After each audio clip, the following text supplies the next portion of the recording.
Hello friends, मैं आप सभी की रीठा कान। जावा लेक्चर की सीरीज में आज हम लोग देखने वाले हैं लेक्चर 14, जिसका टॉपिक है इनहेरिटेंस इन जावा। तो चलिए शुरू करते हैं।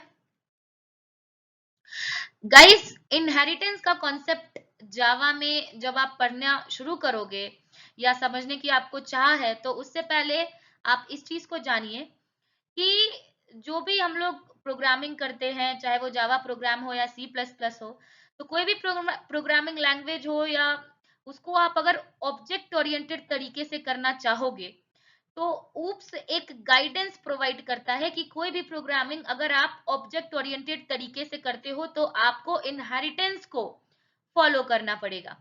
इनहेरिटेंस को अपने प्रोग्राम में फॉलो करना पड़ेगा, बनाना पड़ेगा। अब ये इनहेरिटेंस है क्या, है ना? इसको क्यों यूज कर रहे हैं अपने प्रोग्राम में? चलिए इसके लिए एक सिनेरियो देखते हैं। आपके स्क्रीन पे एक टॉपिक दिख रहा होगा, object is a real world entity. जी हाँ गाइस, इस टॉपिक में आपको ऑब्जेक्ट्स मैंने पिछले टॉपिक्स में क्लियर किया है, आपको क्लासेस एंड ऑब्जेक्ट्स वाले लेक्चर्स में। ठीक है, प्लीज मेरे चैनल्स को पहले आप सब्सक्राइब कर लो कि हर एक वीडियोस आपसे मिस ना हो। तो चलिए शुरू करते हैं। मैंने आपको पहले ही बोला है गाइस कि क्लास क्या होता है, ऑब्जेक्ट क्या होता है। ऑब्जेक्ट जनरली एक रियल वर्ल्ड एंटिटी, यानी जो हमारे कुदरती रूप में जो भी चीज बनी गई है, ठीक है, जो हमारे वर्ल्ड में जो चीज है उसको वो दर्शाता है, उसके इंफॉर्मेशन को रिप्रेजेंट कराता है अपने किसी भी प्रोग्राम में। वो काम होता है ऑब्जेक्ट का। तो गाइस मान लेते हैं, चलिए एक सिनेरियो लीजिए, हमारे पास एक जावा का प्रोजेक्ट है। ठीक है, हमारे पास क्या है, एक जावा का प्रोजेक्ट है। ठीक है, उस जावा के प्रोजेक्ट के हमें अंदर हमें कुछ इंटेंटिटी के इंफॉर्मेशन को रिप्रेजेंट करना है या इंटेंटिटी को दिखाना है। रियल वर्ल्ड इंटेंटिटी, फोकस कीजिएगा, रियल वर्ल्ड इंटेंटिटी को दिखाना है। तो मान लेते हैं सबसे पहला इंटेंटिटी हम लोगों ने पकड़ा कार। क्या पकड़ा गाइस? कार। देख रहे हो आप अपने स्क्रीन पे? तो कार नाम के एक रियल वर्ल्ड एंटिटी के इंफॉर्मेशन को हमें अपने प्रोजेक्ट के अंदर रिप्रेजेंट करना है। तो चलिए सबसे पहले अगर कार नाम के आपको इंटेंटिटी को रिप्रेजेंट करना है अपने प्रोग्राम में या उसको दर्शाना है, उसके लिए चलते हैं कार की पहले कुछ प्रॉपर्टीज जान लेते हैं जो कार से रिलेटेड है, जिसके मदद से आप अपने कार को, जो एक रियल वर्ल्ड इंटेंटिटी है, उसको जावा प्रोग्राम में रिप्रेजेंट कर पाओगे। तो प्रॉपर्टीज की बात करें, प्रॉपर्टीज में हमारे पास यानी जो उनका, जो इस कार का इंफॉर्मेशन है, जो इस कार का क्या है गाइस, जो इस कार का इंफॉर्मेशन है। ठीक है, क्या है? इंफॉर्मेशन है, इंफॉर्मेशन है। क्या है? तो ये पहला प्राइस हो गया, इस कार का प्राइस कितना होगा, ये सारी इंफॉर्मेशन है जो कार से रिलेटेड है, उन्हीं को हम लोग प्रॉपर्टीज बोलते हैं। और अपने प्रोग्राम में वेरिएबल्स बोलते हैं, जिनके अंदर हम लोग डेटा स्टोर करते हैं। ठीक है, ये जो आप प्रॉपर्टीज देख रहे हो, ये वेरिएबल के तौर में आपके कोई भी जावा प्रोग्राम में यूज आएगा, आपको रियल वर्ल्ड एंटिटी को रिप्रेजेंट करने के लिए। ठीक है, आप इसी कार की इंफॉर्मेशन को इन वेरिएबल्स में, इन प्रॉपर्टीज में सेट करोगे। तो ये प्रॉपर्टीज है जो कार को दर्शाती है। पहला है कि कार का प्राइस क्या है, दूसरा है कार का फ्यूल टाइप क्या है, तीसरा है कार का इंजन कौन सा लगा है, चौथा है उस कार का कलर, और पांचवा है उस कार का कैपेसिटी कितना है। ठीक है, कितनी स्पीड होगी, कितने स्पीड पर आर वो चल सकता है, ये सब। और ये जो प्रॉपर्टीज है जो कार को रिप्रेजेंट करने में आपको हेल्प करेगी अपने प्रोग्राम में, इस पे कुछ फंक्शंस भी हम लोग अप्लाई कर सकते हैं। तो चलिए इस कार के इंफॉर्मेशन के ऊपर कुछ मैनिपुलेशन करने के लिए, ठीक है, इस कार के जो प्रॉपर्टीज है यानी जो इस कार का इंफॉर्मेशन है, इसके ऊपर कुछ एक्शन परफॉर्म करने के लिए हम लोग बनाएंगे मेथड्स, जैसा कि आप लोग अपने स्क्रीन पे देख रहे हो। 1 2 3 4 5 6 7 8, ये कलर में भी पैरेंथेसिस लगेगा। 9 10, यहाँ पे टोटल 10 या 9 हमारे पास जो है मेथड्स हैं। ये मेथड्स हम लोग इन प्रॉपर्टीज पे, जो कार का प्रॉपर्टीज है, उन पे अप्लाई करने वाले हैं अपने प्रोग्राम में। चलिए गाइस, सबसे पहले कार क्लास का बनेगा। कार को अगर रिप्रेजेंट करना है तो आपको अपने प्रोग्राम में कार नाम की एक क्लास बनानी होगी। जी हाँ, ठीक है, जो क्या करेगा कि इस कार से रिलेटेड सारे इंफॉर्मेशन को जो है सबसे पहले रखेगा अपने पास उस क्लास के अंदर। ठीक है कि चलिए, तो कार नाम की एक क्लास बनानी है आपको। ठीक है, और इस कार नाम की क्लास के अंदर आपको ये सारे प्रॉपर्टीज और मेथड्स लिखने होंगे। ठीक है, ये 5 प्रॉपर्टीज है, ये 10 मेथड्स हैं, ये सारे के सारे आपको कार के अंदर जो है कार क्लास के अंदर लिखने होंगे। ठीक है, इससे ये पता चलेगा कि इस कार के पास इंफॉर्मेशन क्या है। और आप चाहते हो कि आप इस कार को, कार क्लास तो बना लिया जिसके अंदर हम लोगों ने इस कार से रिलेटेड सारे इंफॉर्मेशन को रखा, लेकिन चाहते हो कि ये कार अब आपके प्रोग्राम में रिप्रेजेंट हो या दर्शाया जाए, उसके लिए इस कार क्लास का आपको बनाना होगा ऑब्जेक्ट। क्या बनाना होगा? ऑब्जेक्ट। ठीक है, ऑब्जेक्ट बनाना होगा। तो चलिए, इस कार क्लास का आपने एक ऑब्जेक्ट बना लिया मान लेते हैं। ठीक है, कार क्लास का एक ऑब्जेक्ट बना लिया। चलिए, कैसे बनाते हैं मैंने आपको बताया हुआ है क्लासेस एंड ऑब्जेक्ट में या हर एक लेक्चर में कि आप कैसे बनाओगे। सबसे पहले क्लास का नाम, ठीक है, स्पेस देके जो भी वेरिएबल में आप इस पर्टिकुलर क्लास के ऑब्जेक्ट के एड्रेस को रखोगे, जो वेरिएबल उस पर्टिकुलर क्लास के ऑब्जेक्ट को करेगा पॉइंट, जो कि कार नाम का क्लास है।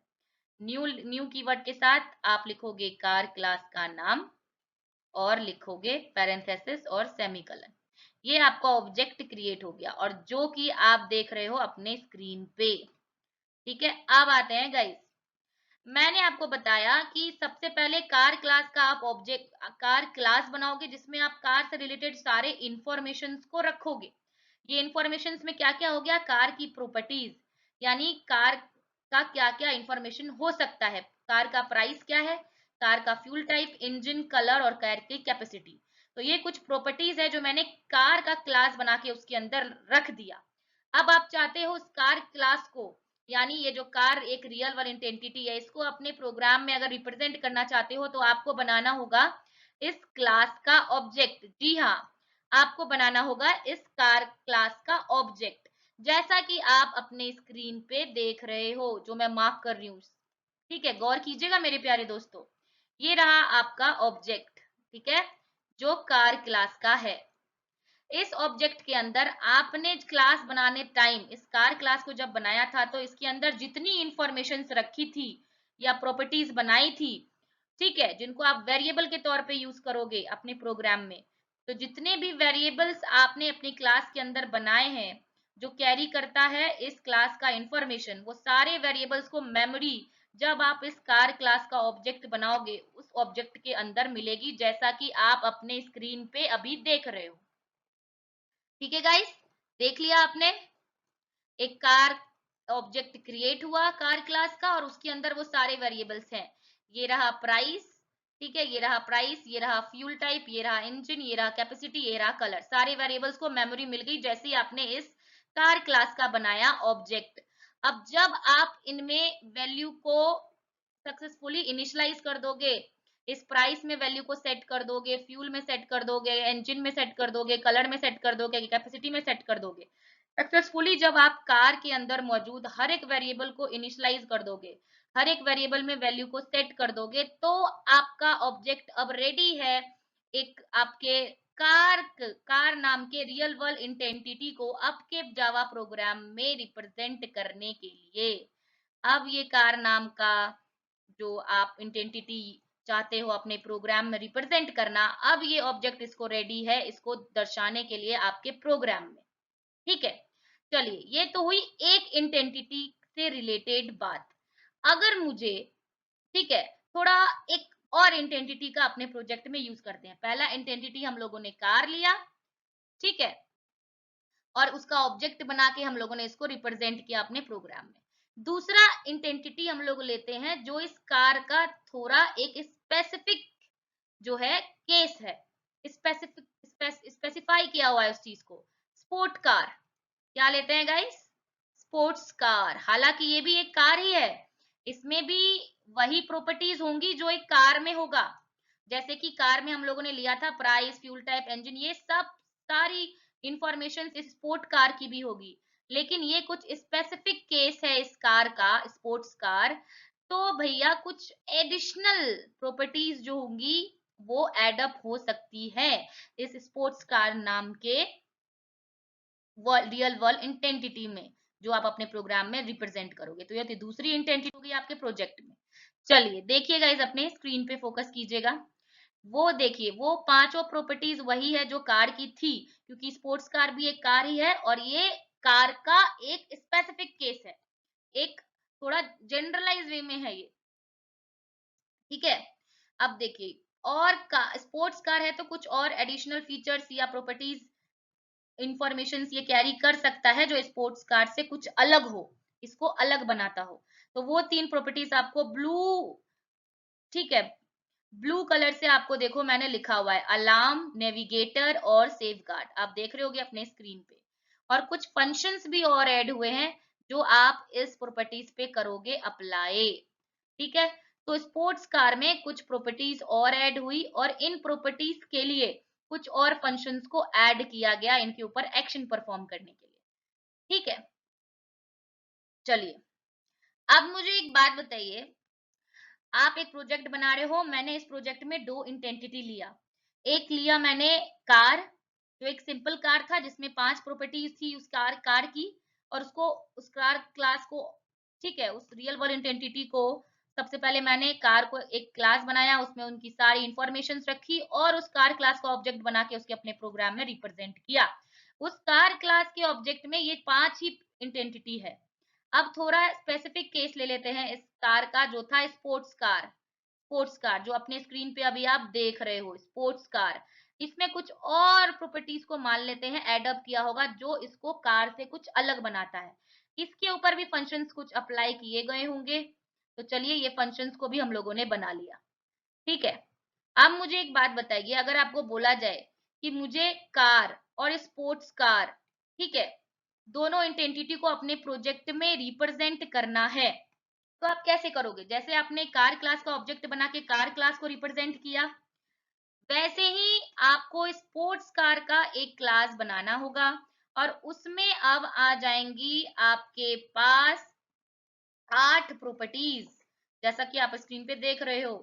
पहला प्राइस, दूसरा फ्यूल टाइप, तीसरा इंजन, चौथा कलर, पांचवा कैपेसिटी, 6 नंबर पे अलार्म, 7वें पे नेविगेटर एंड 8वें पे, 8वां प्रॉपर्टीज हो गया सेफ गार्ड। ये आठों प्रॉपर्टी जब आप स्पोर्ट्स कार नाम की बनाओगे क्लास, ठीक है, जब आप स्पोर्ट्स कार नाम की बनाओगे क्लास, ठीक है, तो ये स्पोर्ट्स कार नाम की क्लास के अंदर ये सारी प्रॉपर्टीज आपको होंगी। ठीक है, चलिए अब मुझे एक बात बताइए कि मैंने स्पोर्ट्स कार नाम का ऑब्जेक्ट बनाया, मुझे वापस से उसमें सारी वो प्रॉपर्टीज या इंफॉर्मेशंस को रखना पड़ा जो कार की भी हमने पहले ही प्रोजेक्ट में बना के रख चुका था। यानी आपको रीराइट करना पड़ा, आपको रीवर्क करना पड़ा, आपको दोबारा से काम करना पड़ा। ठीक है, एक नया आइडेंटिटी को दिखाने के लिए जो कार का एक स्पेसिफिक केस है, स्पोर्ट्स कार, उसको बनाने के लिए आपने जब इस कार स्पोर्ट्स कार का ऑब्जेक्ट बनाया तो उस ऑब्जेक्ट में आपने फिर से जो कार में जितने भी इंफॉर्मेशन थे, कार से रिलेटेड जितनी प्रॉपर्टीज थी उनको भी आपको बनाना पड़ा उस स्पोर्ट्स कार नाम के ऑब्जेक्ट में। क्यों? क्योंकि ये भी स्पोर्ट्स कार है तो भैया कार ही, उसमें भी उसका भी प्राइस होगा, उसका भी फ्यूल टाइप होगा, उसका भी इंजन होगा, उसका भी कलर होगा, उसकी भी कैपेसिटी होगी। तो भैया आम मुझे क्या करना है, स्पोर्ट्स कार को रिप्रेजेंट करना है, लेकिन उसका ऑब्जेक्ट जब बनाऊंगी तो उस ऑब्जेक्ट के अंदर मुझे वापस से जो मैंने पहला काम कर चुका है, मैंने कार नाम के इंटेंटिटी को पहले ही रिप्रेजेंट कर दिया अपने जावा प्रोग्राम में, उसका ऑब्जेक्ट बना के उसके ऑब्जेक्ट के अंदर ये 5 वेरिएबल को मैंने मेमोरी दी, इस 5 इंफॉर्मेशन को मैंने दर्शाया इस कार का। लेकिन स्पोर्ट्स कार बनाने में जब आप स्पोर्ट्स कार का क्लास बनाओगे और ऑब्जेक्ट बनाओगे उस स्पोर्ट्स कार क्लास का, तो वापस से आपको उसके ऑब्जेक्ट में जो जो आपने कार के लिए वेरिएबल स्टोर करवाया था वो पांचों वेरिएबल स्टोर कराने होंगे। और जो ये 3 प्रॉपर्टीज या वेरिएबल्स नए ऐड हुए हैं स्पोर्ट्स कार में जो उनको अलग बनाता है स्पोर्ट्स कार को कार से, वो भी ऐड करना होगा। अरे ये क्या हो रहा है, ये काम आधा काम तो मैंने पहले ही कर लिया था ना। कार क्लास को रिप्रेजेंट करने के लिए भी उसके ऑब्जेक्ट में मैंने यही 5 वेरिएबल्स दिखे लिखे थे, इनको स्टोर करवाया था, ऑब्जेक्ट में मेमोरी दिलाई थी। ये 5 इंफॉर्मेशन मैंने कार क्लास के लिए भी यूज किया। फिर यही सेम इंफॉर्मेशन मुझे स्पोर्ट्स कार के लिए भी यूज कराना है, ऑब्जेक्ट बना के फिर से इस सेम 5 वेरिएबल को मुझे इस स्पोर्ट्स कार के ऑब्जेक्ट में भी स्टोर कराना होगा। तो यहाँ से आपकी प्रोग्राम की कम्प्लेक्सिटी जो है थोड़ी सी वो बढ़ जाती है, ठीक है? और परफॉर्मेंस जो है वो डिग्रेड हो जाता है क्योंकि आप दोबारा काम कर रहे हो। आपको ऊप्स यानी ऑब्जेक्ट ओरिएंटेड प्रोग्रामिंग लैंग्वेज यही तो सिखाता है कि एक चीज से रिलेटेड सारे प्रॉपर्टीज, सारे मेथड का एक ग्रुप। तो मैं भैया दो इंटेंटिटी को दर्शाने के लिए पहले इंटेंटिटी के लिए ऑब्जेक्ट बनाया, उसमें उसके इंफॉर्मेशन को तो रखा, लेकिन दूसरे इंटेंटिटी के लिए जो स्पोर्ट्स कार है उसके इंटेंटिटी के लिए जो ऑब्जेक्ट बनाया उसमें भी कार का भी रखना पड़ा, और नया वाला भी जो कुछ ऐड किया वो भी रखना पड़ा। कार का रखना पड़ा तो दोबारा से मेरा काम बढ़ गया कि मुझे फिर से कार क्लास का स्पोर्ट्स कार क्लास के ऑब्जेक्ट में फिर से मुझे सेम कार क्लास के पांचों प्रो वेरिएबल को स्टोर कराना पड़ा और फिर 3 नए वेरिएबल्स को, तो टोटल 8 वेरिएबल्स को स्टोर कराना पड़ा। ये तो काम थोड़ा लेंदी हो गया। अब आप बोलोगे कि मैम आप एक बात बताओ, अगर मुझे स्पोर्ट्स कार को रिप्रेजेंट कराना है तो क्या मैं कार में नहीं, कार में जब मैंने बनाया था कार क्लास का ऑब्जेक्ट तो मैं इसमें ही ये तीनों वेरिएबल्स को रख दूंगी, अलार्म, नेविगेटर और सेफगार्ड, इसको भी स्टोर करा देती एक ही कार क्लास के ऑब्जेक्ट में। लेकिन भैया कार एक अलग अलग इंटेंटिटी है और स्पोर्ट्स कार एक अलग इंटेंटिटी है। कार जो है उनमें ये उनकी प्रॉपर्टी है जो उनको दर्शाती है कार को, ठीक है? और स्पोर्ट्स कार इसीलिए बोला गया क्योंकि वो स्पेसिफिक केस है कार का, वो कुछ अलग है कार से, है तो कार ही लेकिन कुछ अलग फीचर्स यूज किए गए। तो आप क्या करोगे कि अगर कार क्लास के ऑब्जेक्ट में आप ये सारे ये आठों प्रॉपर्टीज को अगर ऑब्जेक्ट बना के आप आठों वेरिएबल को स्टोर करवा दोगे इस कार ये कार क्लास की इंटेंटिटी को अपने प्रोग्राम में रिप्रेजेंट करवाने के लिए, जब कार क्लास का आप ऑब्जेक्ट बनाओगे तो जब आप ये आठों वेरिएबल अगर कार क्लास के भी ऑब्जेक्ट में स्टोर करवा दोगे तो ये तो चेंज कर देगा ना इस कार क्लास का मतलब। कार का मतलब ही ये चेंज हो गया। जो पहली इंटेंटिटी थी कार, वो स्पोर्ट्स कार नहीं थी, वो एक नॉर्मल कार थी, ठीक है? वो तो चेंज हो गया, अब तो ये स्पोर्ट्स कार की तरह ट्रीट होगा। जब इस ऑब्जेक्ट के थ्रू आप कार को रिप्रेजेंट करोगे तो वो कार तो स्पोर्ट्स कार हो गया। फिर ये कार और जो अलग से आपने स्पोर्ट्स कार बनाया वो सब दोनों सेम हो गए। मुझे कार को अलग दर्शाना है और स्पोर्ट्स कार को अलग दर्शाना है, इसीलिए मैं जो ओरिजिनल वन था कार, जो नॉर्मल कार था उसमें चेंज नहीं कर सकती, उसको छेड़छाड़ करके स्पोर्ट्स नहीं बना सकती क्योंकि कार जो था पहली इंटेंटिटी उसका खुद का मतलब ही खत्म हो जाएगा। बात समझ रहे हो आप लोग मेरी? चलिए दोस्तों, तो हम लोगों ने इसीलिए यहाँ पे आता है इनहेरिटेंस का कॉन्सेप्ट। इनहेरिटेंस अब क्या करता है, जनरली एक बॉन्ड या रिलेशनशिप प्रोवाइड कर देता है दो क्लासेस के बीच में, ठीक है? अब देखिए मैंने कहा था कि स्पोर्ट्स कार का ऑब्जेक्ट बना के भी आपको ये आठों वेरिएबल उस ऑब्जेक्ट में स्टोर कराने होंगे। अब देखिए, अब जब इनहेरिटेंस का आप यूज करोगे तो आपने कार को मान लेना है पेरेंट क्लास, और स्पोर्ट्स कार थोड़ा एडवांस वर्जन है उस कार का, उसको मान लेना है चाइल्ड क्लास, ठीक है? आपको पेरेंट और चाइल्ड में रिलेशन बिठाना है, वही रिलेशन प्रोवाइड करता है इनहेरिटेंस। ये रिलेशन बिठाने का क्या मतलब हो जाता है दोस्तों, ध्यान से देखिएगा कि भैया अब जो मुझे कार क्लास को रिप्रेजेंट करना है मैं उसमें तो उसके ऑब्जेक्ट में ये 5 वेरिएबल तो स्टोर करवाऊंगी, ठीक है? लेकिन जब मैं इसको इनहेरिट का सिंबल लगा के इसके स्पोर्ट्स कार के साथ लिख दूंगी, यानी ऐसा ट्रीट होगा कि स्पोर्ट्स कार इनहेरिट हो रहा है अपने पेरेंट वाले से, यानी कार से। तो अब स्पोर्ट्स कार का जब ऑब्जेक्ट बनेगा तो उसके ऑब्जेक्ट के अंदर आप वही इंफॉर्मेशन रखो जो कार में नहीं थी, यानी ये तीन, अलार्म, नेविगेटर और सेफगार्ड, मात्र यही तीन इंफॉर्मेशन रखोगे जो कार में नहीं थी, और बाकी की जो इंफॉर्मेशन है वो इनहेरिट होके अपने आप स्पोर्ट्स कार के ऑब्जेक्ट में आ जाएंगी। इनहेरिट मतलब ये स्पोर्ट्स कार ने अपने पेरेंट क्लास से, जो कार नाम का क्लास है, उससे जो पहले से बने हुए इंफॉर्मेशंस थे या प्रॉपर्टीज थी उनको इनहेरिट कर लिया, उनको ले लिया। अब जो नया इंफॉर्मेशन स्पोर्ट्स कार को रिप्रेजेंट करने के लिए चाहिए, हम वही इंफॉर्मेशंस को अपने स्पोर्ट्स कार के ऑब्जेक्ट में कराएंगे स्टोर, और उसको अपने क्लास के अंदर रिप्रेजेंट करेंगे। तो अब जो स्पोर्ट्स नाम का जो कार बनेगा, उसकी जो क्लास बनेगी, उसके अंदर आएगी यही तीनों प्रॉपर्टीज, अलार्म, नेविगेटर और सेफ गार्ड। ठीक है, क्योंकि जब इस क्लास का ऑब्जेक्ट बनेगा तो उसके अंदर जो है पहले से जो कार की प्रॉपर्टीज थी वो भी स्टोर होगी, और जो नई प्रॉपर्टीज आपने स्पोर्ट्स कार में डाली है वो भी स्टोर होगी। ये हुआ है इनहेरिटेंस के थ्रू। अरे, ये तो एक जादू सा हो गया कि स्पोर्ट्स कार का ऑब्जेक्ट बना के मुझे क्या है कि मात्र कार क्लास, जो स्पोर्ट्स कार का क्लास बनाया उसमें तीन ही इंफॉर्मेशन को मुझे जो है दिखाना पड़ा, लिखना पड़ा, डिक्लेयर करना पड़ा, डिफाइन करना पड़ा। बाकी के मेथड्स मुझे नहीं लिखने पड़े, मेरा टाइम यहाँ पे बचा, कॉम्प्लेक्सिटी मेरी थोड़ी कम हुई। ठीक है, लिखने का समय बचा मेरा। अब क्या है कि इनहेरिट हो गया, मतलब जो पहले से मेंबर कार में थे वो सारे मेंबर ऑलरेडी अब आ जाएंगे। आप जब बनाओगे इस स्पोर्ट्स कार का ऑब्जेक्ट, उसमें वो पांचों वेरिएबल को ऑटोमेटिकली वैल्यू मिल जाएगी, प्लस जो आपने स्पोर्ट्स कार के क्लास के अंदर जो नए वेरिएबल्स बनाए हैं उनको भी मेमोरी मिल जाएगी।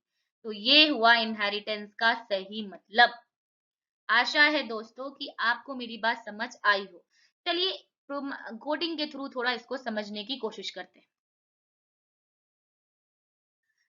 ठीक है, कोडिंग से पहले थोड़ा सिंटेक्स पे गौर किया जाए। देखिए, क्लास कीवर्ड है और ये सब क्लास जिसको हम लोग बोलेंगे चाइल्ड क्लास। ठीक है, इसको आप बोलोगे चाइल्ड क्लास। क्या बोलोगे? Child class. ठीक है, चाइल्ड क्लास है। और ये सुपर क्लास है जिसको आप लोग बोलोगे पेरेंट क्लास। जो कार था वो पेरेंट क्लास था, जो स्पोर्ट्स कार था वो सब क्लास था, यानी चाइल्ड क्लास था। ठीक है, तो सब क्लास क्या हो गया? स्पोर्ट्स कार, जिसने इनहेरिट किया, कार की प्रॉपर्टीज को ले लिया। ठीक है, और सुपर क्लास क्या था? कार, जो पेरेंट था, जो पेरेंट था इस चाइल्ड क्लास का। चाइल्ड क्लास हो गया सब क्लास, पेरेंट क्लास हो गया सुपर क्लास। ठीक है, इसलिए सुपर क्लास को पेरेंट क्लास ट्रीट कर रहे हो, तो चाइल्ड क्लास को आप जो है सब क्लास ट्रीट करोगे। देखो, सुपर क्लास को बोलोगे कि पेरेंट क्लास है, इसीलिए ये कार था सुपर क्लास प्रीवियस एग्जांपल में, और सब क्लास हो गया उसकी चाइल्ड क्लास, इस कार क्लास का चाइल्ड क्लास जो था स्पोर्ट्स कार। वही नीचे तीनों पॉइंट आपको स्पेसिफाई किया गया है। ठीक है, ये देखिए, देखिएगा दोस्तों, एक्सटेंड कीवर्ड यही है इनहेरिटेंस का सिंबल। आप क्लास कीवर्ड लिखोगे, क्लास कीवर्ड के बाद आप सब क्लास का नाम लिखोगे, सब क्लास का नाम यानी चाइल्ड क्लास का नाम। ठीक है, जिसको हम लोग डिराइव क्लास भी बोलते हैं। ठीक है, सब क्लास को डिराइव क्लास भी बोलोगे और चाइल्ड क्लास भी बोलोगे। सुपर क्लास को आप बेस क्लास बोलोगे या पेरेंट क्लास भी बोलोगे। तो कार था सुपर क्लास यानी पेरेंट क्लास, और स्पोर्ट्स कार था सब क्लास यानी चाइल्ड क्लास। ठीक है, तो कार और चाइल्ड क्लास यानी सब क्लास का नाम एक्सटेंड कीवर्ड, मैंने बोला था दो क्लास के बीच में इनहेरिटेंस रिलेशनशिप देता है। ये रिलेशनशिप इस सिंबल से रिप्रेजेंट किया जाएगा, एक्सटेंड, EXTENDS। गौर कीजिएगा दोस्तों, आगे की प्रोग्रामिंग में आपको ये यूज आने वाला है। तो क्लास कीवर्ड, चाइल्ड क्लास का नाम, एक्सटेंड कीवर्ड के साथ थोड़ा सा स्पेस, और पेरेंट क्लास का नाम। ठीक है, तो पेरेंट क्लास की प्रॉपर्टीज को चाइल्ड क्लास करेगा इनहेरिट, तो इसी का मतलब हुआ इनहेरिटेंस। और मैंने बहुत ही बेसिक एग्जांपल आपको प्रीवियस स्लाइड्स में दे चुका है। अगर समझ ना हो आ रहा हो तो बार बार रिमाइंड करके आप देखो। चलिए, एक्सटेंड्स को एक एक्सटेंड एक कीवर्ड है। ठीक है, कीवर्ड यही इनहेरिटेंस को रिप्रेजेंट कर रहा है आपके प्रोग्राम में। और base class super class clear हो गया गाइस। सुपर क्लास को ही बेस क्लास बोलते हैं, सब क्लास को डिराइव क्लास बोलते हैं, सब क्लास को पेरेंट क्लास भी बोलते हैं, और सुपर, ठीक है, सब क्लास को सॉरी चाइल्ड क्लास बोलोगे और सुपर क्लास को पेरेंट क्लास। चलिए एक कोडिंग के थ्रू एग्जांपल देखा जाए। देखिए गाइस, मैंने आपके स्क्रीन पे एक जावा नाम का फोल्डर बनाया है और इस जावा नाम के फोल्डर के अंदर जब आप डबल क्लिक करके आओगे तो दो क्लासेस बनाया है। पहला क्लास स्टूडेंट, ठीक है, और दूसरा क्लास पर्सन, ठीक है। अब इस क्लास को आप जावा फाइल को किसी भी फोल्डर के अंदर कैसे क्रिएट करोगे, सेम प्रोसेस है जो हर एक लेक्चर के अंदर मैंने रिपीट किया है। माउस के लेफ्ट क्लिक, ठीक है, माउस पे लेफ्ट क्लिक करके न्यू पे आओगे, न्यू पे जाने के बाद टेक्स्ट डॉक्यूमेंट पे आओगे और उसकी मदद से आप अपने फोल्डर के अंदर जावा प्रोग्राम्स को, जावा फाइल्स को बना सकते हो डॉट जावा एक्सटेंशन के साथ, जो आप अपने स्क्रीन पे देख रहे हो। मैंने दो जावा फाइल्स बनाई है, स्टूडेंट डॉट जावा और दूसरा पर्सन डॉट जावा। तो चलिए स्टार्टिंग करते हैं। पर्सन डॉट जावा पे जब आप डबल क्लिक करोगे इसके अंदर करते हैं कोडिंग। आ गए गाइस हम लोग पर्सन डॉट जावा जो है एक जावा फाइल है उसके अंदर, ठीक है, इसके अंदर जावा प्रोग्रामिंग कर रहे हैं। पर्सन का क्लास बनाया, क्लास कीवर्ड पर्सन क्लास लिखा, क्लास का नाम और पब्लिक, ठीक है। पर्सन क्लास के अंदर मैं दो वेरिएबल को मैंने प्राइवेट रखा है जो इंफॉर्मेशन रखता है इस पेरेंट, इस पर्सन क्लास का। वो क्या इंफॉर्मेशन है, पर्सन का एज क्या है, पर्सन का नेम क्या है। तो दो प्राइवेट वेरिएबल्स बनाया मैंने, एज और नेम, जिसका डेटा टाइप मैंने इंट रखा एज का और नेम का रखा स्ट्रिंग, और दोनों में एक्सेस मॉडिफायर लगाया प्राइवेट, ठीक है। इस पर्टिकुलर इंफॉर्मेशन पे या प्रॉपर्टीज पे या वेरिएबल्स पे जो इस पर्सन को रिप्रेजेंट कर रहा है, जो इस पर्सन से रिलेटेड है, इस पे मैनिपुलेशन करने के लिए, कुछ एक्शंस को परफॉर्म करने के लिए, इनमें वैल्यू को सेट करने के लिए मैंने बनाया दो फंक्शन। मैंने एज और नेम के अंदर वैल्यू पहुंचाने के लिए दो फंक्शन बनाया।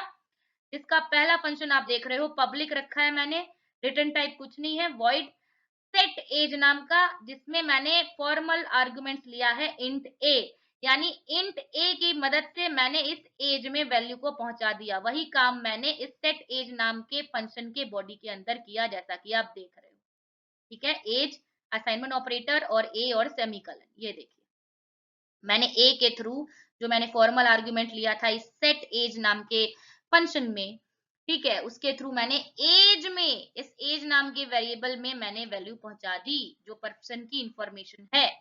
दूसरा, पर्सन के नेम में आप कैसे वैल्यू पहुंचाओगे, है ना। Wait let me erase it. Person के नेम में आप कैसे वैल्यू पहुंचाओगे, तो आएगा नेम, ठीक है। मैंने एक सेट नेम नाम का भी फंक्शन बनाया जिसका रिटर्न टाइप मैंने वॉइड रखा और एक्सेस मॉडिफायर रखा पब्लिक। इस फंक्शन के अंदर आते हैं और यहाँ पे देखते हैं, एक आर्गुमेंट लिया मैंने स्ट्रिंग टाइप का, क्योंकि नेम है तो स्ट्रिंग में होगी उनकी बात। एन नाम का एक स्ट्रिंग नाम का आर्गुमेंट मैंने इस सेट नेम नाम के फंक्शन में रखा, जिसके इस एन वेरिएबल के, स्ट्रिंग वेरिएबल्स के थ्रू मैंने इस नेम में पहुंचाई वैल्यू, और वही काम मैंने इस सेट नेम फंक्शन के अंदर किया है करली ब्रेसेस के अंदर। देखिए इस सेट नेम बॉडी के अंदर वही काम किया, इस एन के थ्रू इस नेम नाम के वेरिएबल में वैल्यू को पहुंचा दिया, ठीक है, देख रहे हो आप। चलिए अब क्या है, जो भी वैल्यू आपके एज में और नेम में आ चुकी है इन दोनों फंक्शंस के थ्रू, ठीक है, अब उनको, आपको अगर उनकी वैल्यू रिटर्न करानी है एज और नेम की, तो आप यूज करोगे गेट एज और गेट नेम नाम का फंक्शन। ये आपको वैल्यू को रिटर्न करके देगा और आपकी इंफॉर्मेशन जो भी आपने इस पर्सन से रिलेटेड रखी है उसको आपके आउटपुट स्क्रीन पे प्रिंट करेगा और उनकी वैल्यू को रिटर्न करके देगा। वही काम इस गेट एज नाम के फंक्शन में है, आपने एज को रिटर्न कर दिया और इस गेट नेम में आपने नेम को कर दिया रिटर्न। ये हुआ पर्सन क्लास के अंदर जावा प्रोग्रामिंग। याद रखिएगा कितने वेरिएबल्स लिए हम लोगों ने, कितने प्रॉपर्टीज लिए इस पर्सन क्लास के, ठीक है। अब आते हैं स्टूडेंट, अब आते हैं स्टूडेंट डॉट जावा फाइल के अंदर, इसके अंदर प्रोग्रामिंग करते हैं, ठीक है। जो स्टूडेंट है वो इनहेरिट कर रहा है पर्सन क्लास को, यानी अब क्या है कि स्टूडेंट जो है चाइल्ड क्लास है इस पर्सन क्लास का, ये पेरेंट क्लास हो गया और ये चाइल्ड क्लास हो गया, स्टूडेंट चाइल्ड क्लास हो गया, पर्सन पेरेंट क्लास हो गया, ठीक है। तो स्टूडेंट नाम का क्लास बनाया, एक्सटेंड रिलेशनशिप हम लोगों ने लिखा, मैंने आपको सिंटेक्स प्रीवियस स्लाइड में दिखाया है, ये अब इनहेरिटेंस हो रहा है दोस्तों, गौर करिएगा। एक्सटेंड कीवर्ड के साथ क्लास स्टूडेंट लिखा है, एक्सटेंड कीवर्ड और फिर जिस क्लास को ये स्टूडेंट क्लास करेगा इनहेरिट, जिस क्लास का ये स्टूडेंट क्लास होगा चाइल्ड क्लास, यानी पर्सन क्लास का ये स्टूडेंट क्लास है चाइल्ड क्लास। अब क्या होगा कि इसका चाइल्ड क्लास बनने से या एक्सटेंड कीवर्ड लिखने से पर्सन में जितने भी इंफॉर्मेशन या प्रॉपर्टीज या वेरिएबल आपने पर्सन क्लास में बनाए हुए थे वो सारे अब आ जाएंगे। जब आप स्टूडेंट क्लास का ऑब्जेक्ट बनाओगे उसके अंदर ऑटोमेटिकली स्टोर हो जाएंगे। ठीक है, और कुछ और अगर एक्स्ट्रा इंफॉर्मेशन स्टूडेंट की रखना चाहते हो वो भी इस स्टूडेंट क्लास के ऑब्जेक्ट में हो जाएगा स्टोर। तो मैंने एक और रोल नंबर स्टूडेंट क्लास के अंदर बनाया, रोल नंबर नाम का वेरिएबल जिसको प्राइवेट रखा है, और इस पे एक्शन कुछ परफॉर्म किया। इस रोल नंबर में वैल्यू को पहुंचाने के लिए मैंने सेट रोल नंबर नाम का एक फंक्शन लिया है। इसके आर्गुमेंट्स में फॉर्मल आर्गुमेंट्स मैंने आर नाम का दिया है, इंट आर अपनी स्क्रीन पे आप देख रहे हो। लेट मी इरेज इट, आपको क्लियर हो। ये देखिए आर, और इस आर के थ्रू मैंने इस रोल नंबर में वैल्यू को पहुंचा दिया, और वही काम मैंने सेट रोल नंबर के फंक्शन के बॉडी के अंदर किया है। ये देखिए roll assignment operator is equal to R. चलिए, और इस आर के वैल्यू जो इस रोल नंबर में इस आर के थ्रू वैल्यू को पहुंचाया गया इस सेट रोल नंबर फंक्शन के थ्रू, ठीक है, ये रोल नंबर की वैल्यू ये गेट रोल नंबर नाम का फंक्शन कर देगा रिटर्न, और आपके आउटपुट स्क्रीन पे कर देगा प्रिंट। ठीक है, तो ये रिटर्न कर देगा रोल नंबर को, कर देगा रिटर्न ये गेट रोल नंबर। चलिए, तो याद रखिएगा पर्सन क्लास में नेम और एज नाम का वेरिएबल बनाया था, उस पे कुछ पर उसमें वैल्यू पहुंचाने के लिए दो फंक्शंस की मदद ली थी हम लोगों ने, सेट नेम और सेट एज। और स्टूडेंट नाम का एक और क्लास बनाया, इस क्लास ने इनहेरिट किया है पर्सन क्लास को, यानी पर्सन क्लास में जितने भी प्रॉपर्टीज या वेरिएबल्स आपने बनाए हैं उस पर्सन क्लास के अंदर, जब आप इस स्टूडेंट क्लास का ऑब्जेक्ट बनाओगे तो वो सारे प्रॉपर्टीज जो पर्सन क्लास के अंदर बने हैं वो ऑलरेडी ऑटोमेटिकली स्टोर हो जाएंगे, और जो नया भी आपने प्रॉपर्टी बनाया होगा स्टूडेंट क्लास का इस स्टूडेंट क्लास के अंदर वो भी इस ऑब्जेक्ट में हो जाएगा स्टोर। ठीक है, और देखिएगा इस रोल नंबर में भी वैल्यू को पहुंचाने के लिए मैंने एक सेट रोल नंबर नाम का फंक्शन लिया और उसको करा दिया। इस रोल नंबर की वैल्यू जब पहुंच गई रोल नंबर में आर के थ्रू तो मैंने इसके वैल्यू को करा दिया रिटर्न। अब चलिए बनाते हैं void main function. Void main function बनाने के लिए एक और क्लास बनाते हैं दोस्तों, एग्जाम्पल डॉट जावा नाम का क्लास। सेम प्रोसेस है, अपने माउस पे आप लेफ्ट क्लिक करोगे और वहां पे न्यू पे जाओगे एंड देन टेक्स्ट मैसेज पे जाओगे, टेक्स्ट डॉक्यूमेंट सॉरी, यहाँ से आप ये एग्जाम्पल डॉट जावा नाम की जावा फाइल को क्रिएट कर लोगे। जावा फाइल हमेशा डॉट जावा एक्सटेंशन के साथ बनता है, हमेशा याद रखिएगा। चलिए, अब जब इस एग्जाम्पल डॉट जावा पे आप डबल क्लिक करोगे तो इस फाइल के अंदर आते हैं। अब देखिए दोस्तों इस फाइल के अंदर आप आ चुके हो, एग्जाम्पल नाम की क्लास जो है वो बनी हुई है। सेम प्रोसेस, क्लास एग्जाम्पल, और इसको रखा हम लोगों ने पब्लिक, इसके अंदर हम लोग बनाएंगे void main function. Void main function के अंदर आते हैं, हम लोगों ने जो प्रीवियस स्टूडेंट क्लास बनाया था उसका बनाया है ऑब्जेक्ट, ये स्टेटमेंट देखिए। तो एक जो है स्टूडेंट क्लास का ऑब्जेक्ट यहाँ पे हो गया है तैयार, जिसका ठीक है, और इस ऑब्जेक्ट को पॉइंट कर रहा है S1 नाम का रेफरेंस वेरिएबल। ठीक है, S1 नाम का रेफरेंस वेरिएबल, ये देखिए ये स्टेटमेंट का मतलब यही है। तो स्टूडेंट का एक ऑब्जेक्ट हम लोगों ने एग्जाम्पल क्लास के अंदर बना लिया वॉइड मेन फंक्शन के अंदर, स्टूडेंट क्लास का ऑब्जेक्ट। इस ऑब्जेक्ट के थ्रू अब हम लोग कॉल करेंगे पब्लिक मेथड्स को, यानी पब्लिक मेंबर फंक्शन को, जो दोनों क्लासेस में स्टूडेंट और पर्सन में हमने बनाई। उन पब्लिक उन पब्लिक मेथड्स या पब्लिक मेंबर फंक्शंस के थ्रू आप अब पहुंचाओगे वैल्यू जो भी आपने इंफॉर्मेशन जो है पर्सन्स में और क्लास और स्टूडेंट नाम के क्लास में रखी थी। चलिए, S1 डॉट यानी स्टूडेंट क्लास का ऑब्जेक्ट ने सबसे पहले कॉल किया सेट रोल नंबर नाम के फंक्शन को, ठीक है, और इसमें कुछ वैल्यू को पहुंचा दिया। ठीक है, तो इस स्टूडेंट नाम के क्लास में जो इंफॉर्मेशन थी, सेट रोल नंबर जो प्रॉपर्टी बनाया था, जो वेरिएबल बनाया था, उसमें 108 वैल्यू पहुंच गया। ठीक है, अब स्टूडेंट ने पर्सन क्लास के सेट नेम जो पब्लिक फंक्शन था उसको किया कॉल, और उसमें नेम सेट कर दिया डबल कोट्स में, उसमें आर्गुमेंट्स में रीठा कुमारी, अपनी स्क्रीन पे आप देख रहे हो। तो ये क्या हुआ कि पर्सन क्लास के अंदर नेम नाम के प्रॉपर्टीज में ठीक है, नेम नाम के वेरिएबल में वैल्यू पहुंच गई रीठा कुमारी। तीसरा स्टेटमेंट देखिएगा, ठीक है, तीसरा स्टेटमेंट देखिएगा। तीसरा स्टेटमेंट है, अब स्टूडेंट क्लास के ऑब्जेक्ट ने किया कॉल सेट एज नाम के फंक्शन को। ये सेट एज नाम का फंक्शन भी पब्लिक था, जो बना था पर्सन क्लास के अंदर। तो 18 जो है ये वैल्यू पहुंच गई आपको किस में, किसके प्रॉपर्टी में, तो पर्सन क्लास के प्रॉपर्टी एज नाम के प्रॉपर्टी में ये 18 जो है वो वैल्यू पहुंच गई। एज को हम लोगों ने इंटीजर डेटा टाइप से सेट किया था, तो ये एज 18 जो इंटीजर वैल्यू है वो पर्सन क्लास के एज नाम के वेरिएबल में जाके स्टोर हो गई।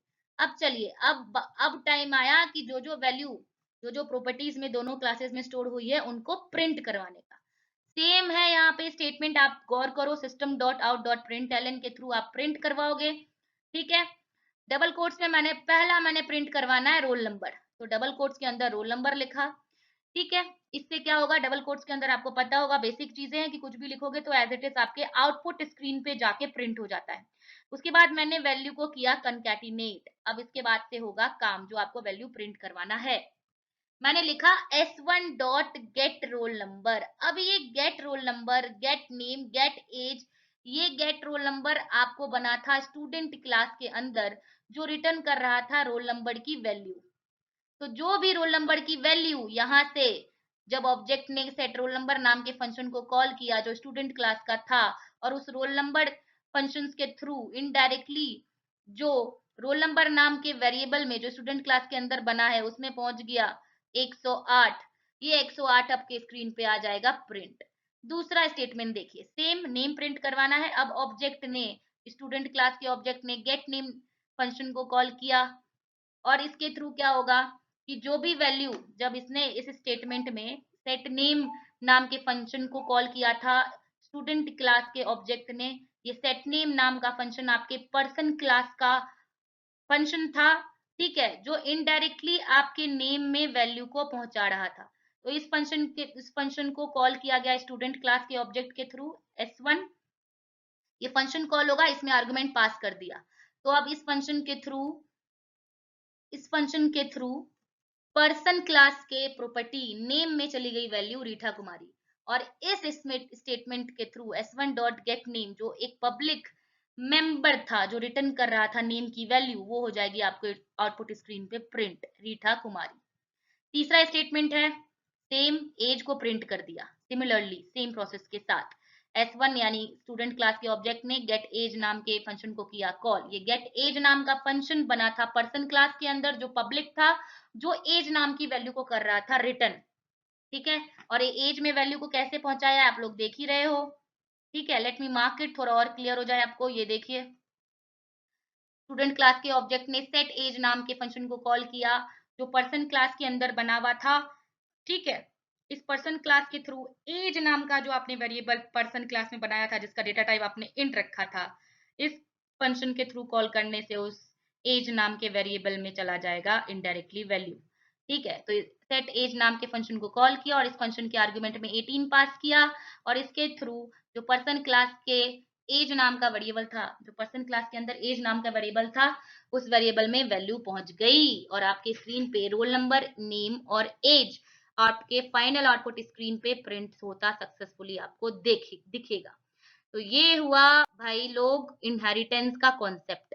अब चलिए प्रोग्राम रन करते हैं। अपने जहां भी आपने जिस फोल्डर के अंदर जावा का डेस्कटॉप पे मैंने जावा नाम का फोल्डर बनाया, उसके अंदर मैंने 3 जावा की फाइल बनाई। एग्जाम्पल के अंदर मैंने प्रिंट करवाया जो हमें इंफॉर्मेशन प्रिंट करवानी थी, दोनों क्लासेस की इंफॉर्मेशन को प्रिंट करवाया। एग्जाम्पल क्लास के अंदर वॉइड मेन फंक्शन बना के पर्सन क्लास बनाया और स्टूडेंट क्लास बनाया। स्टूडेंट क्लास ने पर्सन क्लास को किया इनहेरिट, हमेशा याद रखिएगा। ठीक है, अब चलिए, तो आपने जहाँ पे ये सारे क्लासेस या सॉरी ये सारे जावा फाइल्स बनाए हैं उसके ऊपर देखिए एक येलो कलर का फोल्डर बना होगा और एक एरो का मार्क होगा ऊपर जाता हुआ। यहाँ पे आपको डबल क्लिक करना है, कुछ ऐसा आपको दिखेगा। ठीक है, पाथ दिखेगा आपको जहाँ पे आपने अपनी जावा की फाइल बनाई है। ठीक है, आपने डेस्कटॉप पे जावा फोल्डर के अंदर बनाया, यही पाथ आपको दिख रहा है। यहाँ पे डबल क्लिक करके यहाँ पे बैक स्पेस दाब दीजिएगा, अपने बैक स्पेस बटन को क्लिक कर दीजिएगा। तो यहाँ पे आप लिखिएगा CMD। नेक्स्ट स्लाइड पे देखिए, CMD कमांड प्रॉम्प्ट ओपन करना है प्रोग्राम्स को रन करवाने के लिए। चलिए, आपके स्क्रीन पे अभी तीनों फाइल्स आपके जावा नाम के फ़ोल्डर में आपने तीनों जावा फाइल्स बना चुकी है, उसके अंदर कोडिंग कर चुका है। हमें हमेशा याद रखिएगा एक एग्जाम्पल नाम के जावा फाइल की डॉट क्लास फाइल को करना है रन, ठीक, क्योंकि इसी के अंदर दोनों क्लास की प्रॉपर्टीज को कराया गया है, प्रिंट करने का स्टेटमेंट लिखा गया है। तो चलिए, सबसे पहले तीनों क्लास को करना होगा कंपाइल, ताकि इन तीनों जावा फाइल को सबसे पहले इन तीनों जावा फाइल को आपको कंपाइल करके इन तीनों जावा फाइल की आपको डॉट क्लास फाइल बनानी होगी। तो उसके लिए आप, जैसे मैं हर बार बताती हूँ, अपनी स्क्रीन पे देखिए, गौर कीजिएगा। अब यहाँ से जावा सी यानी जावा का कंपाइलर आप लिखोगे, जावा सी स्पेस देके जो भी क्लास का आपको डॉट क्लास फाइल चाहिए, जो भी जावा फाइल का आपको डॉट क्लास फाइल चाहिए, उस जावा फाइल का नाम या तो आप एक एक करके, ठीक है, या तो आप एक एक करके इन सारी जावा फाइल का डॉट का क्लास फाइल क्रिएट करिए, या एक बार में ही इन सारे फाइल्स को क्रिएट कर लीजिए। इन सारे जावा फाइल्स का डॉट क्लास फाइल एक ही बार में बना दीजिए तीनों का।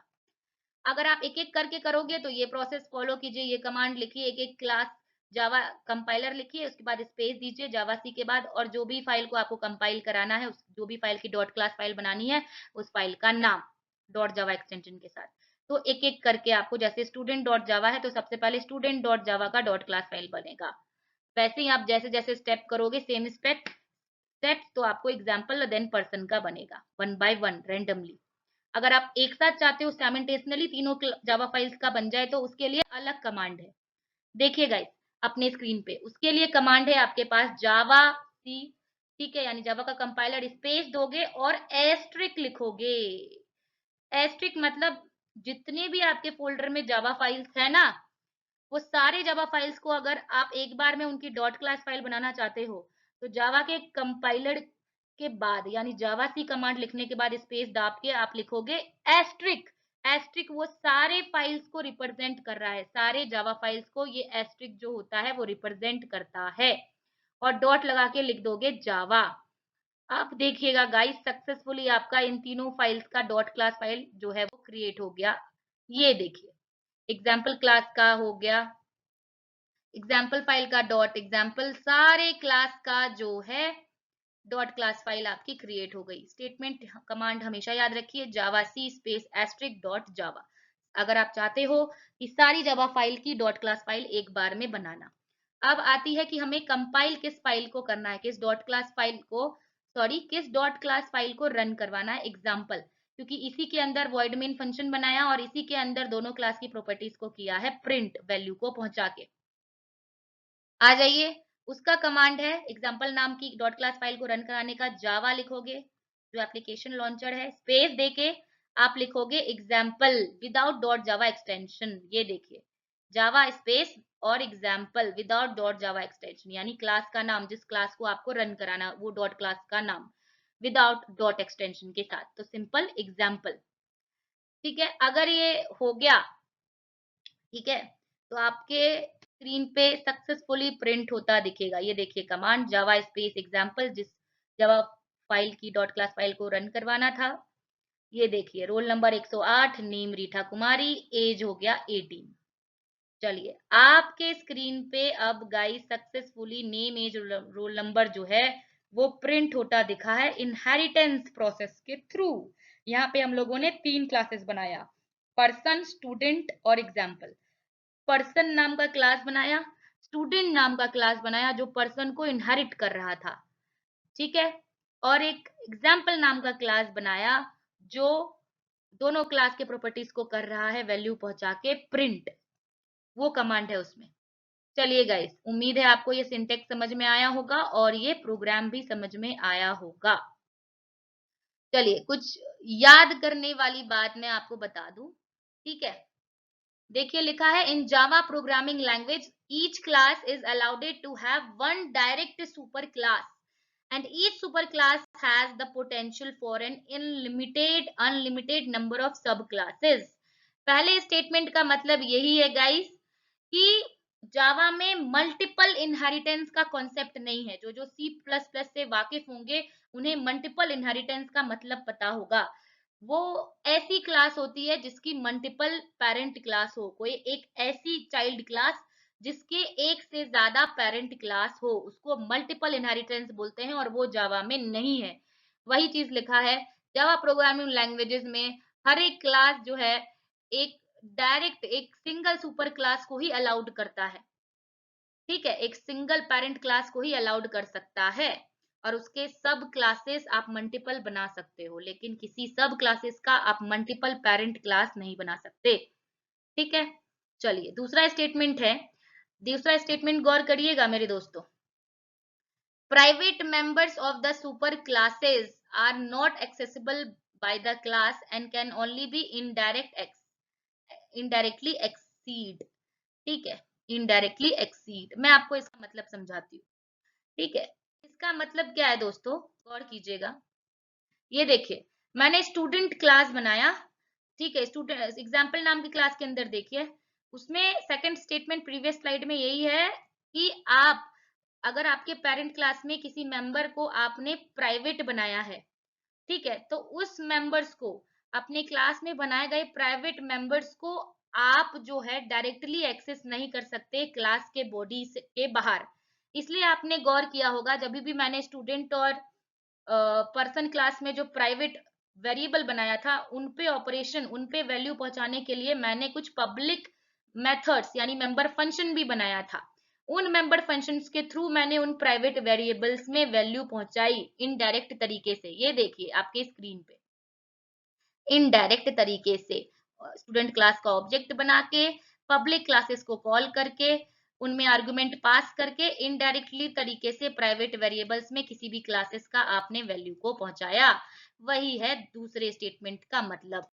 ये देखिए, स्टूडेंट क्लास में भी एक प्राइवेट वेरिएबल है, इनमें वैल्यू को पहुंचाने के लिए मैंने एक पब्लिक नाम का मेथड लिया था। इनडायरेक्टली मैंने इस रूल नंबर में इस मेथड के थ्रू स्टूडेंट क्लास को ऑब्जेक्ट बना के प्रीवियस स्लाइड में वैल्यू को पहुंचाया। सेम वही पर्सन क्लास में भी प्राइवेट था, दो वेरिएबल, इनमें भी वैल्यू पहुंचाने के लिए मैंने दो मेथड्स बनाए थे। ठीक है, तो आप किसी भी क्लासेस के प्राइवेट मेंबर्स को बाहर से, क्लास के बॉडी के बाहर से डायरेक्टली एक्सेस नहीं कर सकते, इनडायरेक्टली एक्सेस कर सकते हो। और वो कैसे करोगे, आपकी स्क्रीन पे है। आप कुछ पब्लिक फंक्शंस को बना दो और उसमें कुछ ऐसी कोडिंग कर दो कि आपके प्राइवेट वेरिएबल्स एक्सेस हो जाए, उनमें वैल्यू पहुंच जाए। चलिए दोस्तों, अब आते हैं अपने एक आखिरी कॉन्सेप्ट्स पे। ठीक है, single inheritance, multi level inheritance and hierarchical inheritance. Java में टोटल 3 प्रकार के इनहेरिटेंस होते हैं।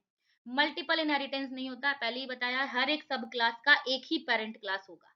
सिंगल इनहेरिटेंस वही एग्जांपल है जो हम लोगों ने किया अभी जस्ट।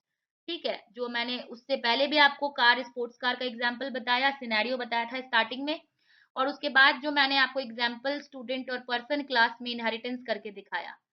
ठीक है, तो मैंने बोला था कि स्टूडेंट क्लास ने इनहेरिट किया पर्सन क्लास को, तो वो एग्जाम्पल था अभी तक जो कर रहे थे दोस्तों, वो सिंगल इनहेरिटेंस का। अब आते हैं मल्टी लेवल इनहेरिटेंस। ठीक है, तो मल्टी लेवल इनहेरिटेंस के लिए ये चार्ट पे जरा गौर कीजिएगा। मान लीजिए एक आपके पास, आपने अपने प्रोग्राम में क्लास बनाई, उस क्लास का आपने एक चाइल्ड क्लास बनाया। ठीक है, एक क्लास बनाई ए और इस क्लास का आपने चाइल्ड क्लास बनाया बी, और इस क्लास का जो चाइल्ड क्लास था उसका एक और आपने चाइल्ड क्लास बना लिया जिसको आपने बोला सी। मतलब समझ रहे हो, यहाँ पे ट्रांजिटिव रूल अप्लाई हो रहा है। यानी क्लास बी का पेरेंट है ए, क्लास सी का पेरेंट है बी। ठीक है, बी ए का, बी जो है वो ए का चाइल्ड क्लास है, यानी ए के सारे प्रॉपर्टी बी में आ गया, और बी का चाइल्ड क्लास सी है, यानी ए का तो बी में था ही, बी का बी में ही होगा। ए और बी दोनों में जो प्रॉपर्टी थी वो अब सी में आ गई, वो दोनों प्रॉपर्टी सी में भी आ गई। ठीक है, तो ये प्रोसेस हो रहा है, आप ऐसे रियल लाइफ एग्जांपल समझो। मान लो ये फर्नीचर है और ये डाइनिंग टेबल है और ये राउंड डाइनिंग टेबल है। तो ये round dining table specific case है इस डाइनिंग टेबल का, और ये डाइनिंग टेबल स्पेसिफिक केस है इस फर्नीचर का। यानी जो राउंड डाइनिंग टेबल है उसमें डाइनिंग टेबल यानी ये क्लास बी और इस फर्नीचर दोनों का जो प्रॉपर्टीज है इस सी में आ गया। तो ये है ट्रांजिटिव। ठीक है, यानी ए का बी चाइल्ड क्लास और बी का भी चाइल्ड क्लास सी, ठीक है, यानी ए बी का पेरेंट है, सी बी का और बी सी का पेरेंट है। चलिए यहाँ से मल्टी लेवल क्लियर हुआ। अब आते हैं हिरारिकल के ऊपर। किसके ऊपर दोस्तों? हिरारिकल क्या होता है, ये कॉन्सेप्ट है। हिरारिकल देखिए एग्जांपल, मान लेते हैं एक पेरेंट क्लास है, क्लास ए, और इनकी दो चाइल्ड क्लास है। हिरारिकल में दो चाइल्ड क्लास है, एक पेरेंट क्लास की एक से ज्यादा क्लासेस को हिरारिकल बोलेंगे। सिंपल एग्जांपल लेते हैं दोस्तों, ठीक है, सिंपल एग्जांपल लेते हैं। मान लीजिए ये पर्सन नाम का क्लास है, ये स्टूडेंट नाम का क्लास है और ये फैकल्टी नाम का क्लास है। तो ये पर्सन नाम का जो क्लास है, इसकी प्रॉपर्टी इनहेरिट होके फैकल्टी में भी गई और इसकी प्रॉपर्टी इनहेरिट होके चाइल्ड में भी गई, ठीक है, यानी चाइल्ड का पेरेंट क्लास ए है और चाइल्ड बी का पेरेंट क्लास क्लास ए है, ठीक है, क्लास बी का parent class class A, class C का पेरेंट क्लास भी क्लास ए, क्योंकि दोनों में पर्सन से रिलेटेड कुछ तो प्रॉपर्टी सेम होगी, दोनों फैकल्टी में और चाइल्ड क्लासेस में। तो ये दोनों फैकल्टी और चाइल्ड क्लासेस पर्सन की कॉमन प्रॉपर्टीज को अपने अंदर होल्ड करके है। तो यही हुआ कि एक आप बनाओगे पेरेंट क्लास और उसके होंगे मल्टीपल चाइल्ड क्लास, उसके चाइल्ड क्लास इनहेरिट हो रहे हैं, मतलब पेरेंट क्लास की प्रॉपर्टी हर एक चाइल्ड क्लास में जा रही है। वो प्रॉपर्टी आपको बार बार बनाने की जरूरत नहीं है जब भी आप नई क्लास क्रिएट करोगे। तो उम्मीद है दोस्तों आपको ये कॉन्सेप्ट क्लियर हो गया होगा, है ना, कि इनहेरिटेंस क्या होता है। बहुत अच्छी तरीके से मैंने आपको सारे एग्जांपल्स को बताया, रियल लाइफ एग्जांपल्स लिया, कोडिंग के थ्रू बताया। तो चलिए, उम्मीद है दोस्तों आपको ये लेक्चर क्लियर होगा, ठीक है। अगर आपको कोई सा भी डाउट है तो आप मुझे कमेंट करें या आप मुझे इस नंबर पे व्हाट्सएप करें। आपकी रीठा कांत पूरी कोशिश करेगी आपके हर एक क्वेश्चन का, हर एक डाउट का रिसॉल्व या सॉल्व करने के लिए, ठीक है। अगर आपको मेरी वीडियोस पसंद आती है मेरे दोस्तों, तो अपने दोस्तों को शेयर कीजिए ताकि उनको भी अगर जरूरत होगी इनहेरिटेंस की, जो बहुत ही इंपॉर्टेंट कॉन्सेप्ट है जावा में, उनको भी अगर जरूरत होगी तो वो भी इनको समझ सके, इनको फॉलो कर सके, पढ़ सके और अपने आधार पे उनको यूज कर सके जहां जहां यूज है। और सब्सक्राइब करिए कि आगे के जो भी टॉपिक्स मैं आपको अपलोड करूं आपको डायरेक्टली वो दिख जाए। हमेशा याद रखिए जो भी मैंने लेक्चर प्रीवियस आपको दिया है वो आगे वाले से कोरिलेटेड ही है, ठीक है, एक दूसरे से सब मिला हुआ है, सब टॉपिक्स, हर एक बेसिक टॉपिक्स आपको नेक्स्ट लेक्चर्स में आपको कहीं ना कहीं दिखेगी, इसलिए सारे वीडियोस को आप देखिए और समझिए। चलिए दोस्तों, मिलते हैं नेक्स्ट वीडियो के साथ। धन्यवाद।